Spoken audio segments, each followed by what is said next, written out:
A experiência brasileira no uso do álcool como combustível automotor. 1973. A primeira crise do petróleo mostrou ao mundo os limites do progresso. Época em que o físico brasileiro Bautista Vidal dava aulas na Universidade do Texas, nos Estados Unidos. A indústria do petróleo resolveu fazer um embargo, resolveu cortar o fornecimento de petróleo para os Estados Unidos. Aí foi um colapso nacional. Aqueles automóveis gigantescos, né, gastando uma gasolina, esses automóveis passaram a não valer nada, né? Eu me lembro que um Fusquinha custava $2.000, enquanto isso um carrão daqueles rabo de peixe custava $200, $300. Foi uma coisa impressionante. Ninguém queria carro que consumisse muita gasolina. Apreensivo, o governo trouxe o cientista de volta ao país para coordenar o grupo de especialistas que criou em 1975 o Programa Nacional do Álcool, o Proálcool. Então, quando eu cheguei no Brasil, eu tinha uma ideia muito clara que o petróleo estava caminhando para o final, né? Na verdade, naquela época, o governo não mandava recado, mandava ordem. A ordem era produzir o melhor possível. Façam álcool, ganhem produtividade e invistam no setor. Seria um projeto onde ele ia contribuir para a redução do consumo de petróleo no Brasil e, a longo prazo, ele ia ter condições de alongar a vida do petróleo. Porque o petróleo começou a acabar no dia que ele foi descoberto. O dia que extraíram o primeiro barril de petróleo no mundo, nesse dia em diante, começou a reduzir as reservas de petróleo no nosso subsolo. Isso era uma consciência que não existia no mundo. Todo mundo consumia petróleo, usava o petróleo como uma matéria-prima, vamos dizer, que não fosse finita, que fosse renovável. Não era. A nova onda verde veio com o século XXI. A alta nos preços do petróleo, meio ambiente em risco e uma evolução tecnológica, o motor bicombustível. Bicos de injeção, pistões e válvulas no cabeçote que receberam um revestimento especial para evitar o processo de corrosão do álcool. A vela que fornece a centelha para a queima do combustível ganhou maior poder de faiscamento.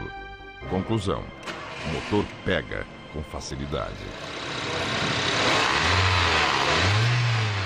Nós aprendemos muito com o álcool e eu acho que esse foi o fator fundamental para nós termos o sucesso que nós temos hoje nos carros flex. Uma tecnologia totalmente brasileira, com desenvolvimento nacional, que hoje exportamos para diversos países. A evolução foi muito grande. O sucesso do carro bicombustível está na central eletrônica de comando, a peça que fica escondida embaixo do painel. É o cérebro do motor. Identifica o combustível que está sendo usado. Se é álcool, se é gasolina, se é uma mistura dos dois. E a partir dessa leitura, reprograma o carro inteiro para que ele funcione bem. É ele que determina, vamos colocar um pouquinho mais injetar um pouquinho mais de combustível, vamos colocar um pouquinho mais de ar, vamos dar a centelha ou faiscamento para a ignição do motor um pouquinho mais tarde, um pouquinho mais cedo. E ele é constantemente monitorado por uma peça chamada sonda lambda. É o que fala, olha, está correta a mistura, olha, está errado, precisamos corrigir novamente. Segundo a Anfávia, Associação Nacional dos Fabricantes de Veículos, de cada 3 motores feitos hoje no Brasil, 2 são bicombustíveis. Na fábrica da Volks em São Carlos, interior de São Paulo, os robôs trabalham 24 horas. E os funcionários se revezam em 3 turnos diários. Sucesso caseiro, promessa de exportação para as regiões mais frias do planeta. Na câmara climática, o motor é posto à prova. Temperaturas de até 40 graus negativos. Um vento tropical quer conquistar os carros da Europa, Estados Unidos e Ásia. Ele abre perspectivas porque você tem hoje os desafios, né, de ter combustíveis ecologicamente corretos, fontes renováveis. Então, nós já temos o gás também nos chamados motores triflex, nós temos álcool, gasolina, gás, e certamente não vai parar por aí, porque nós precisamos buscar fontes alternativas de fornecimento. Não podemos ficar dependendo mais só do petróleo. Na USP de São Carlos, pesquisas com álcool gasoso revelam que é possível diminuir o consumo de combustível. A água do radiador do carro aquece o álcool e o vapor obtido é usado no motor como se fosse gás. Nós já fizemos aqui um protótipo, rodou em certas condições, rodou muito bem, chegou a ter ganhos de eficiência aí na faixa de 15% a 20%, sobre um motor de boa qualidade, né? Ganhar em cima de coisa ruim é fácil, ganhar em cima de coisa boa é mais difícil. Ainda tem um caminho para ser percorrido. Talvez a nossa próxima etapa seja usar microcanais para fazer a evaporação do álcool. Os avanços tecnológicos também multiplicaram os produtos da cana. Da queratina da casca se faz a cera vegetal. Do açúcar, o plástico biodegradável, que desaparece na natureza em 10 semanas, 100 vezes mais rápido do que os de derivados de petróleo. A única fábrica de plástico de cana do mundo, em Serrana, no interior de São Paulo, produz 60 toneladas do granulado biodegradável por ano. O produto é vendido para 52 clientes internacionais, que transformam pedacinhos de canavial em peças de automóveis, embalagens e cosméticos. A procura comercial ela é de uma forma acentuada e nós estamos vendendo, particularmente na Europa, nos Estados Unidos e no Japão. O mercado hoje busca produtos de fontes renováveis, principalmente para que não haja uma degradação ambiental. A gente está falando de um produto que ele é renovável anualmente e esse carbono não afeta o ambiente. Há 50 anos, a maioria das usinas brasileiras era fábrica de um único produto, o açúcar. Hoje, já são mais de 60 subprodutos da chamada alcoquímica, a cadeia industrial da cana. Para um setor que promete substituir parte da petroquímica com vantagens ambientais, não há tempo a perder. Governos e empresas no Brasil e no exterior estão em plena disputa pelo domínio de uma nova tecnologia que pode revolucionar a produção dos combustíveis verdes. É a corrida pela hidrólise, o processo industrial que transforma o bagaço da cana ou qualquer outro vegetal em álcool. Hoje em dia, todos os países estão buscando alguma forma de fazer a hidrólise da biomassa, isso é transformar essa massa vegetal em mais etanol. Então, os americanos estão trabalhando na sua biomassa, que é o milho, os europeus vão atrás da beterraba, né? Outros vão atrás do trigo ou da palha de arroz. A planta faz a fotossíntese e guarda a energia em dois tipos de moléculas, na sacarose, que é o açúcar, e na celulose, que compõe a fibra vegetal. O que o homem quer é transformar celulose em açúcar, quebrar a celulose das fibras para fermentar e fazer álcool. Pode-se dizer que a energia da cana está 1/3 no caldo, 1/3 no bagaço e 1/3 na palha. Ora, quem pensar só em otimizar a produção de álcool a partir do caldo da cana, está olhando para 1/3 e desprezando 2/3. Então não tem sentido haver o desperdício. Então por isso que a nossa visão é o aproveitamento integral da energia da biomassa da cana. Isso é um caminho sem volta.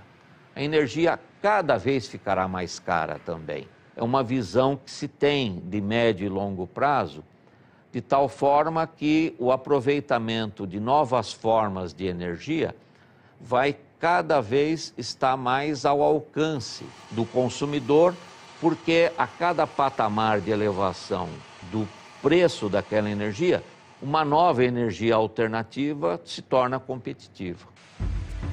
O Brasil já consegue fazer isso de forma pioneira. A única fábrica do mundo em escala industrial fica em Pirassununga, no interior de São Paulo. O bagaço que vem da usina é jogado num tanque com ácido sulfúrico. A reação química dessa mistura produz um caldo doce, usado no processo tradicional de fermentação e destilação. O que sobra da hidrólise, a lignina, ainda pode ser queimada nas fornalhas para a produção de energia elétrica.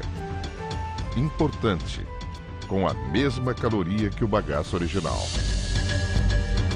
A dificuldade é você ter essa produção competitiva com o custo atual de produção do etanol a partir do caldo. Esse é o ponto. Não é fazer. Fazer se faz.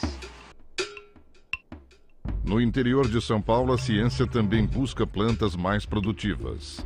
Os laboratórios de pesquisa no Centro Tecnológico Canavieiro guardam 4.000 variedades, resultado de um estudo delicado que vai da raiz até a semente, escondida no pendão. Os laboratórios de acesso restrito são cercados de segredo. Os canaviais do amanhã nascem nas mãos de biólogas. Dos brotos são retirados os meristemas, as células tronco da cana, que vão gerar milhares de plantas. Nos últimos 25 anos, os cientistas de Piracicaba lançaram 72 novas variedades. Nós temos um ganho histórico de 3% ao ano.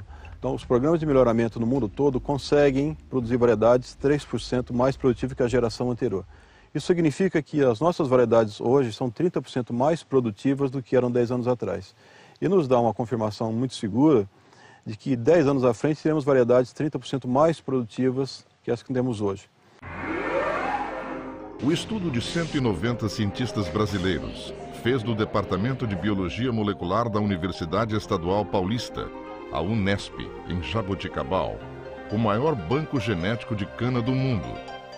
Os pesquisadores já sabem como será a cana do futuro.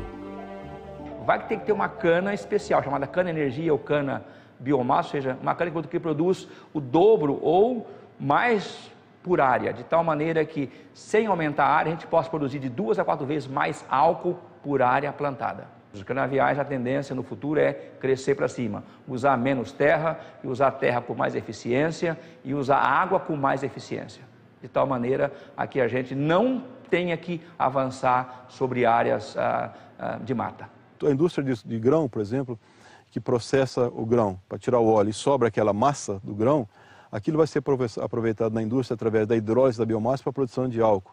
Então também uma indústria de produção de óleo, de soja ou de milho, será anexa a uma indústria de açúcar para aproveitar o potencial energético gerado pelo bagaço da cana-de-açúcar para tocar o seu processo e o resto da produção de óleo, por exemplo, ser utilizado para a produção de álcool através da hidrólise de biomassa. Então, na frente, nós imaginamos, num futuro, a usina de açúcar como uma central energética de um complexo industrial.